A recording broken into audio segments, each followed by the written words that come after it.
অনেক কিছু VAT and tax related, অনেক কিছু আপনার customs related, duty related. So আমরা যেটা চেষ্টা করেছি যে স্টার্টআপগুলো এখন গ্রোথ ফেজে যাবে, যারা একটা ম্যাচুর ফেজে, তাদেরকে কি করে আরও ফাইন্যান্সিয়ালি স্ট্রং পজিশনে হেল্প করা যায়, গভর্নমেন্টের কি কি পলিসিগত সহায়তা করা যায়, ফাইন্যান্সিয়াল কি কি সাপোর্ট দেওয়া যায়, আমরা আপনাদের কাছ থেকে শুনে আমরা আমাদের সাধ্যমতো চেষ্টা করেছি সেটা বাজেটে রিফ্লেক্ট করার। আপনারা যদি আমাদের বাজেটে দেখেন, যেটা মাননীয় অর্থমন্ত্রী আপনার গত 11 জুন পাবলিশ করেছেন, এখানে আপনার কয়েকটা জিনিস আমি হাইলাইট করতে চান। এবং মাননীয় প্রধানমন্ত্রীর সাথে আমরা বাজেট পেশ করার আগে উই হ্যাড মাল্টিপল মিটিং, এবং উইদাউট ওনার সাপোর্ট ছাড়া আমরা এখানে আসতে পারতাম না। সো আপনারা যে সাহায্য সহযোগিতা পেয়েছেন, হিউজ ক্রেডিট গোজ টু মাননীয় প্রধানমন্ত্রী এবং অর্থমন্ত্রী।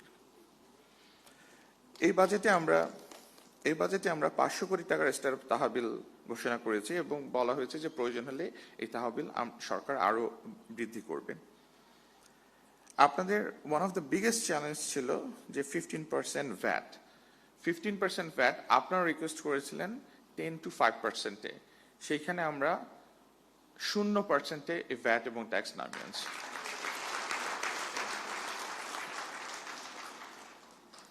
স্টার্টআপের কাজে ব্যবহৃত বিদেশি সেবা, অফিস, কর্মস্থল, অন্যান্য স্থাপনার উপর ভাড়া এবং খরচের উপরও 15% ভ্যাট ছিল, যেটা সম্পূর্ণরূপে অব্যাহতি দেওয়া হয়েছে আগামী 10 বছরের জন্য। আপনাদের অনেকের ছিল যে স্টার্টআপ কমিউনিটিতে ডিপেন্ডিং অন আপনার বিজনেস মডেল, যে রেভিনিউর উপরে ট্যাক্স হবে না ইনকামের উপর ট্যাক্স হবে, প্রফিটের উপর ট্যাক্স হবে। এটা নিয়ে আমাদেরকে অনেক যুদ্ধ করতে হয়েছে জাতীয় রাজস্ব বোর্ডের সাথে, এবং তারপরে আমরা সিদ্ধান্ত উপনীত হয়েছি যে আপনারা সেটা প্রফিটের উপর হবে, সেটা রেভিনিউর উপর হবে না, এবং এটাও আগামী 10 বছরের জন্য। সো আমি এই জন্যে এটা হাইলাইট করলাম যে আমরা যদি চর্চা কিংবা রাফিয়া ফ্যাশন হাউস দেখি, তাদের সমস্যা কিংবা তাদের চ্যালেঞ্জগুলো ডিফারেন্ট। সো আমি তাদেরটাই আসবো, বাট যারা ম্যাচুর যিনি, ইনশাল্লাহ আমরা যে পদক্ষেপগুলো নিয়েছি এই সকল পদক্ষেপগুলো আপনাদেরকে সহায়তা করবে। এবং ওয়ান থিং ভেরি ইম্পর্টেন্ট, আমি আপনাদের সাথে একটা স্টোরি শেয়ার করতে চাই। এখানে কাশিফ ভাই আছেন, সাদিয়া আপা বক্তব্য দিয়েছেন। দ্বিতীয় দিন কিংবা তৃতীয় দিন আমি যখন ওনাদের সাথে কথা বলছিলাম, আমি ওনাকে জিজ্ঞেস করছিলাম, what is your vision, what is your goal, what is your next step.